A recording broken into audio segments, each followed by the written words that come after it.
हजरत इब्राहीम अलैहिस्सलाम अल्लाह रब्बुल इज़्ज़त के वो नेक और सालेह नबी गुजरे हैं जिन्हें अल्लाह रब्बुल इज़्ज़त ने खलीलुल्लाह के लक़ब से नवाजा है, यानी अल्लाह ने आपको अपना दोस्त कहा है। हजरत इब्राहीम अलैहिस्सलाम के कई सारे वाक़यात कुरान में दर्ज हैं और आज हम आपको हजरत इब्राहीम का एक ऐसा ही जबरदस्त वाक़या बताने जा रहे हैं। इसीलिए इस वीडियो को आखिर तक जरूर देखें और इसे जरा भी मिस न करें।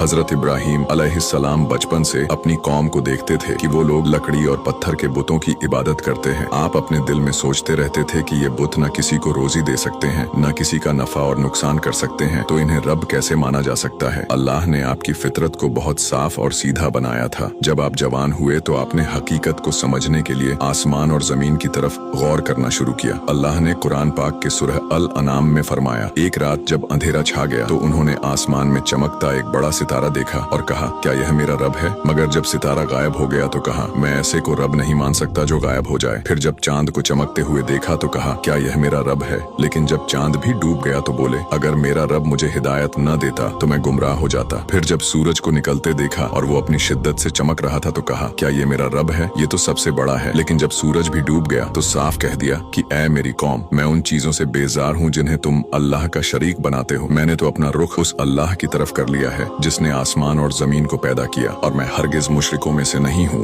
हजरत इब्राहीम अलैहिस्सलाम ने अपनी कौम को समझाया कि सूरज, चांद और सितारे भी अल्लाह की मखलूक हैं। ये पैदा करने वाले नहीं बल्कि पैदा किए गए हैं। ये गायब हो जाते हैं, मिट जाते हैं, तो ये रब कैसे हो सकते हैं? जब हजरत इब्राहीम अलैहिस्सलाम ने अपनी कौम को अल्लाह की तरफ दावत दी और उन्हें समझाया कि ये बुत, सूरज, चांद और सितारे किसी काम के नहीं, तो उनकी कौम का रवैया बहुत सख्त और जिद्दी हो गया और उन्होंने कहा कि तुम हमारे खुदाओं से मुंह मोड़ते हो, हमारे बाप दादाओं ने इन्हीं की पूजा की है, तो तुम क्यों इनकार कर रहे हो? इब्राहीम अलैहिस्सलाम ने उनसे कहा, ये बुत न तुम्हारा फायदा कर सकते हैं और न नुकसान, फिर तुम इन्हें क्यों पूजते हो? लेकिन उनकी कौम ने कहा, हमने अपने बाप दादाओं को इन्हीं की इबादत करते पाया है। एक दिन जब उनकी कौम अपने त्योहार पर बाहर गई तो इब्राहीम अलैहिस्सलाम ने बुत खाने में घुसकर सारे छोटे बड़े बुत तोड़ दिए और सबसे बड़े बुत के गले में कुल्हाड़ी टांग दी। जब लोग लौटे और अपने बुतों का ये हाल देख तो गुस्से में बोले, हमारे खुदाओं के साथ ये किसने किया? उन्हीं में से किसी ने कहा, सुना है इब्राहीम नाम का एक नौजवान हमारे खुदाओं का जिक्र बुरा करता है, हो न हो ये उसी नौजवान का काम है। इब्राहीम अलैहिस्सलाम को बुलाया गया और उनसे पूछा गया तो आपने जवाब दिया, ये काम तो इस बड़े वाले बुत ने किया होगा क्योंकि कुल्हाड़ा इसी के गले में है। अगर ये बोल सकते हैं तो इनसे पूछ लो। आपकी बात सुनकर लोग शर्मिंदा हुए और मान गए कि ये बुत तो बोल भी नहीं सकते, लेकिन फिर भी जिद पर अड़े रहे। जब उनकी दलीलें खत्म हो गईं और सच्चाई साफ हो गई तब भी वो अपनी पर अड़े रहे और बोले, इसे जला दो और अपने खुदाओं की मदद करो। उन्होंने एक बहुत बड़ी आग जलाई और इब्राहीम अलैहिस्सलाम को उसमें डाल दिया, मगर अल्लाह ने फरिश्तों को हुक्म दिया और आग को फरमान